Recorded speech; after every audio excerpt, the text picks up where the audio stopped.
सोचो एक ऐसी दुनिया जहाँ रिलीजन के नाम पर माँ बाप अपनी 13-14 साल की बेटी की शादी करा देते थे, वो भी एक बुजुर्ग आदमी के साथ, और कहते थे ये भगवान की मर्जी है। और इस दुनिया का एक किंग, एक लीडर, एक आदमी जिसका नाम था वॉरेन जेफ। हेलो दोस्तों, मैं हूँ आयुषी और आप देख रहे हैं द हिस्टोरिकल हंट। आज हम एक ऐसे केस के बारे में बात करने वाले हैं जिसका नाम था FLDS, एक डार्क कल्ट ग्रुप जिसका हर सीक्रेट इस दुनिया को हिला देने वाला था। काफ़ी डॉक्यूमेंट्रीज भी बनी हैं इस ग्रुप पर जो नेटफ्लिक्स पे भी अवेलेबल है, बट आज तक इस स्टोरी को किसी इंडियन यूट्यूबर ने कवर नहीं किया, और मैं आज आपके लिए इस सोसाइटी का एक काफ़ी डार्क सीक्रेट लेकर आई हूँ। ये कहानी स्टार्ट होती है एक ऐसी कम्युनिटी से जिसका नाम था fundamentalist church of Jesus Christ of latter day saints. ये एक ब्रेकअवे मॉर्मन ग्रुप था जहाँ पॉलीगमी कंटिन्यू थी और प्रॉफिट डिसाइड करता था कि किसकी शादी किससे होगी। सो इसमें 2-3 डिफरेंट वर्ड्स हैं। एक कल्ट मीन्स एक ऐसा रिलीजियस ग्रुप जिसकी प्रैक्टिसेस और जिसकी बिलीव्स किसी भी एक नॉर्मल ग्रुप से काफ़ी डिफरेंट और काफ़ी अनयूजुअल होती है।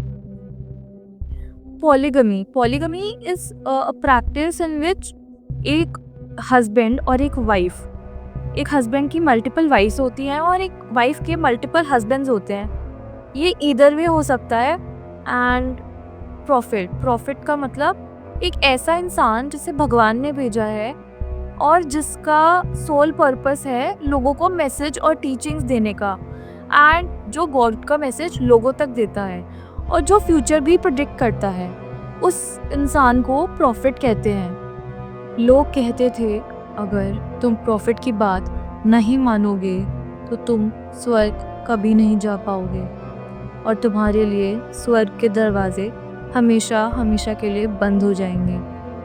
और इस ब्लाइंड फेथ के चक्कर में बचपन और फ्रीडम दोनों छीन लिया जाता था उन मासूम लड़कियों का। FLDS के प्रॉफिट द रूलॉन जेफ, उनकी 60+ वाइफ्स थी और उनके 100 से ज़्यादा बच्चे थे। उनका रूल स्ट्रिक्ट था लेकिन कम्युनिटी में एक बैलेंस मेंटेन था। तो 2002 में रूलॉन की डेथ हो जाती है, काफ़ी ओल्ड भी हो गए थे वो। एंड उनका एक बेटा जिसका नाम था वॉरेन जेफ, वो उनकी जगह अब प्रॉफिट बनता है। तो वॉरेन जैसे ही प्रॉफिट बना उसने काफ़ी स्ट्रिक्ट कर दिए थे जो ऑलरेडी एग्जिस्टिंग रूल्स थे, और कई नए रूल्स भी बना दिए थे। उनमें से कुछ रूल्स ये थे कि जो फीमेल्स हैं उस सोसाइटी की, चाहे वो छोटी बच्ची हो, उन लोगों को थ्रू आउट कवर्ड इनरवेयर डालना था, लाइक पूरी अपनी रिस्ट तक एंड पूरी अपनी लेग्स तक अपना इनरवेयर कम्प्लीटली डालना होता था। And they couldn't wear jeans, उनको जीन्स बिल्कुल अलाउड नहीं थी, कोई भी टाइट क्लोथ्स अलाउड नहीं थे। जितने भी छोटे लड़के थे उन सबको लेबर के लिए जाना पड़ता था FLDS की तरफ से to their real estate sites, और बाहर से कोई कॉन्टैक्ट अलाउड नहीं था। कोई सीक्रेट उस ग्रुप का बाहर नहीं बता सकता था, और लड़का और लड़कियों को दोनों को प्रॉफिट की बात हर हाल में माननी ही पड़ती थी। उनके पास कोई और ऑप्शन नहीं था।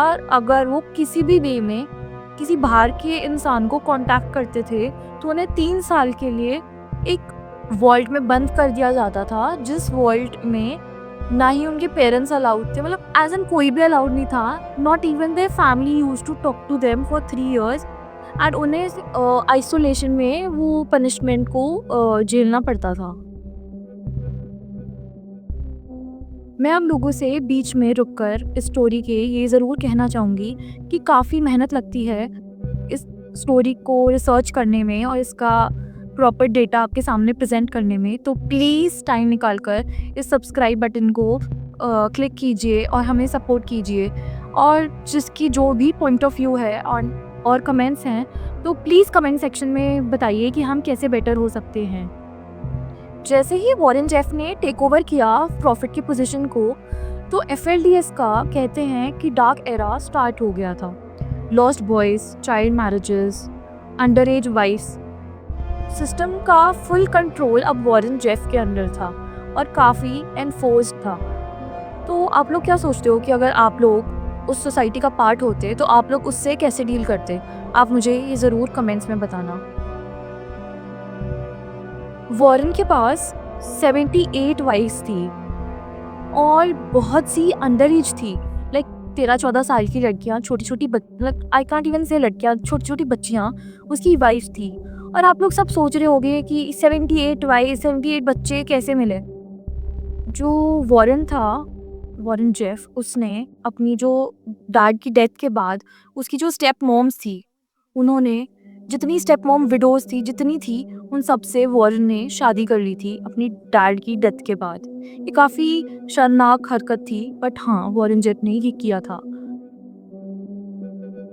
और आप लोग सोच रहे होंगे कि जो फिर अब जो लड़कियां थी, छोटी बच्चियां थी, जब वो अपनी टीन एज तक पहुंचती थी, तब तक तो बहुत कम रेट होता होगा गर्ल्स का। तो जो उस सोसाइटी के लड़के थे, जो यंग बॉयज़ थे, उनकी शादी किससे होती थी? एक्चुअली में उन बॉयज़ को उस सोसाइटी से निकाल दिया जाता था। जी हाँ, उस सोसाइटी से ही निकाल दिया जाता था। जब वो काफ़ी छोटे होते थे, तब से उन्हें चाइल्ड लेबर में इन्वॉल्व किया जाता था। FLDS के मल्टीपल बिजनेसेस थे। Real estate was one of their business. तो वो क्या करते थे, हैवी मशीनरी के लिए, लेबर वर्क के लिए उन छोटे-छोटे लड़कों को लेके जाया करते थे एंड उनसे वहाँ पे बहुत मिनिमम से मिनिमम वेज में काम कराया जाता था। और फिर उन बॉयज़ को जब वो अपनी टीन एज में पहुँचने लगते थे, उनको सोसाइटी से निकाल दिया जाता था, जिनका एक ग्रुप का नाम भी था द लॉस्ट बॉयज़। उनको एक सिनफुल डिस्ट्रैक्शन मानते थे, like this is the term, sinful distraction. And उन्हें कम्युनिटी से निकाल दिया जाता था। This was the main reason जब USA की पुलिस की नज़र FLDS ग्रुप पे पड़ी थी and this was the turning point, like जब 30-40 boys are sitting on the steps of church and they are all like blank.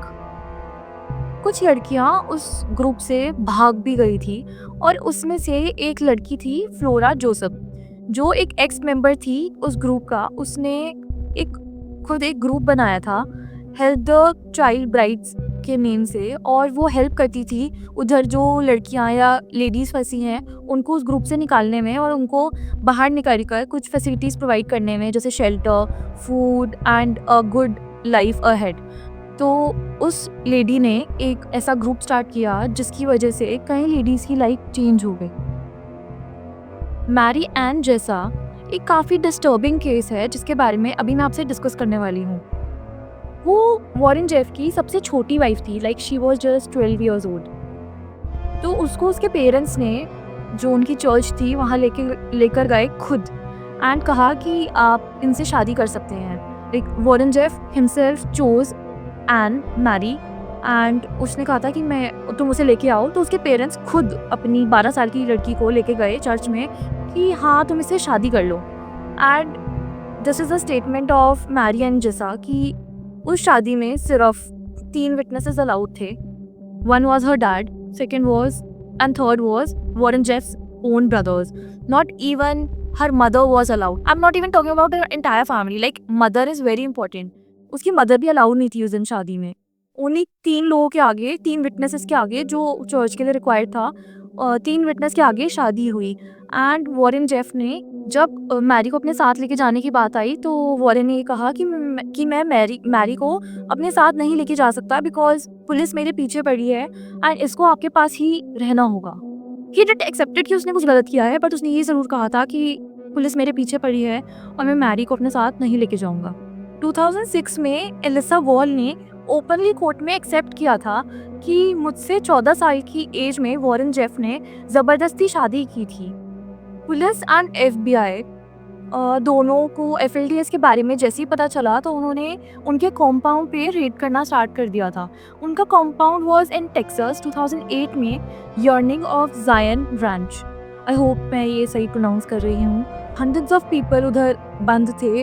उनकी वहाँ पे एक और ही सिक्योरिटी यूनिट थी जो जिसमें उधर की लोकल पुलिस भी इन्वॉल्व थी। उनकी भी पॉलीगमी मैरिजेस हुई हुई थी। एंड जब उनसे कोई रिपोर्टर पूछने आता था कि क्या इस ग्रुप में, इस शहर में कुछ ऐसा चलता है, तो they use to completely deny and they use to remain silent कि we don't know anything like this is happening, हमें नहीं पता कि ऐसा कुछ चल रहा है इधर। वॉरेन जेफ 2016 में FBI की लिस्ट पे आ गया था एंड टॉप लिस्ट पे। एंड उसके लिए I guess hundreds of thousands of dollars का रिवॉर्ड भी था।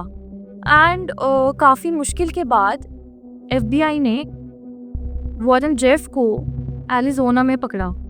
2007 से 2008 में कई केसेस चले, कई ट्रायल्स चले वॉरेन जेफ के अगेंस्ट। कुछ लोग उसके अगेंस्ट थे, कुछ लोग उसके साथ थे, बट जो लिस्ट थी उसके अगेंस्ट लोगों की वो इतनी बड़ी थी। जब मैरी एन जोसेफ का केस कोर्ट में चल रहा था तो मैरी एन ने एक ऐसी रिकॉर्डिंग के बारे में जिक्र किया जिसमें वॉरेन जेफ ये खुद एक्सेप्ट कर रहा था कि तुम मैरी को उस बेड पे लेके जाओ। जी हाँ, एक चर्च के अंदर एक बेड होना is a very unbelievable thing कि ये पॉसिबल भी कैसे है एक भगवान के घर में। और जब वो रिकॉर्डिंग सामने आई उससे सारा गेम पलट गया। और मल्टीपल एविडेंसेस होने की वजह से, जैसे कि कुछ ऑडियो टेप्स, जैसे हमने मैरी एन जोसेफ का मेंशन किया, वो ऑडियो टेप खुद उस चर्च में से मिली थी। जी हाँ, उसी चर्च में जहाँ पर वो बेड था। हम किस बेड के बारे में बात कर रहे हैं। एंड कई ऐसे डॉक्यूमेंट्स मिले थे, कई ऐसे विटनेसेस जो छोटी छोटी लड़कियाँ, छोटी छोटी बच्ची वहाँ से भागी थी या अभी भी उस ग्रुप का पार्ट थी जिसको वॉरेन जेफ कंट्रोल कर रहा था। उन्होंने आपकी टेस्टिमनी दी कि वॉरेन जेफ ने हमारे साथ फोर्सफुली मैरिज की है, फोर्सफुली रिलेशंस बनाए हैं।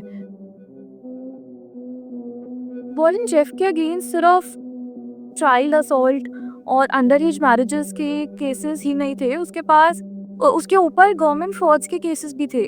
तो FLDS क्या करता था कि गवर्नमेंट के किसी स्कीम के अंदर आकर टैक्सेस अवॉइड करता था, because it was a cult group, religious group करके उनको टैक्सेस नहीं देने पड़ते थे। इनके पास नंबर ऑफ डोनेशंस आती थी from the entire USA। And what used to happen was वो लोग गवर्नमेंट से फंड्स लेते थे for welfare of the society.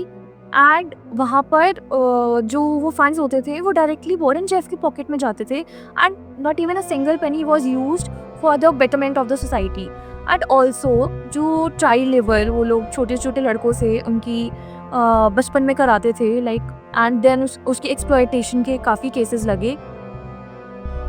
और वॉरेन जेफ ने जब वो लीडर बना था तो एक और रूल लगाया था। उसने ये किया था कि जितनी भी प्रॉपर्टीज़ उसके ग्रुप के लोगों के पास, उस कम्युनिटी के पास थी, suppose they are XYZ number of people, तो X की प्रॉपर्टी, X को कहा कि तुम्हें अब वो FLDS के नाम करनी है, Y को, Z को, सबको ये कहा कि you can't own a property और you can't own any type of asset, and जो भी है वो सब सिर्फ और सिर्फ FLDS के नाम पे ही रजिस्टर होगा। एंड FLDS ने आगे तुम्हें अब प्रॉपर्टी दी है रहने के लिए, like there own property was not even in their name, and that belonged to the group and to the leader, the prophet of that group.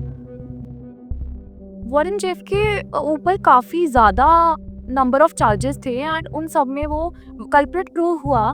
And उसके बाद उसे जेल हो गई उम्र कैद की प्लस 20 ईयर्स, उम्र कैद के बाद भी 20 ईयर्स। एंड जब उसे वो सज़ा मिली तो आई गेस वॉरेन जेफ थोड़ा हिल सा गया, he slightly became a little mad. वो सुसाइड अटेम्प्ट्स करता था, वो खुद को चोट पहुंचाने की कोशिश करता था। एंड कई बार उसे हॉस्पिटल भी लेके गए एंड वो वापस जेल आ गया। आज तक उसके कई मैसेंजर्स उस तक काफ़ी मैसेजेस भेजते हैं। कई लोग कहते हैं कि वो अभी भी कल्ट ग्रुप अंदर से कंट्रोल कर रहा है। सोचो, एक कम्युनिटी जहाँ बचपन और चॉइस एग्जिस्ट ही नहीं करते थे, लोग अपनी डॉटर्स और अपने सन्स प्रॉफिट के हवाले कर देते थे। FLDS ने एक ऐसी दुनिया को दिखाया जिसने ये बताया कि रिलीजियस बिलीव्स का मिसयूज कितना डेंजरस हो सकता है। भागने वाले बच्चे और विमेन अब भी ट्रॉमा रिकवर कर रहे हैं और सोसाइटी के लिए वार्निंग बन गए हैं। ये सिर्फ एक स्टोरी नहीं थी, ये एक लेसन है ब्लाइंड फेथ का मिसयूज, पावर का मिसयूज और इनोसेंस का डिस्ट्रक्शन। वॉरेन जेफ जैसे क्रिमिनल्स के सीक्रेट्स दुनिया के सामने आने चाहिए ताकि हम समझ सके कि फ्रीडम और ट्रूथ का रिस्पेक्ट करना कितना ज़रूरी है। सोचो ज़रा, अगर ऐसी चीज़ तुम्हारे आसपास होती तुम क्या करते? और याद रखो, सच हमेशा सामने आता है। मैं हूँ आयुषी और आप देख रहे हैं द हिस्टोरिकल हट। Thank you so much and please subscribe to our channel.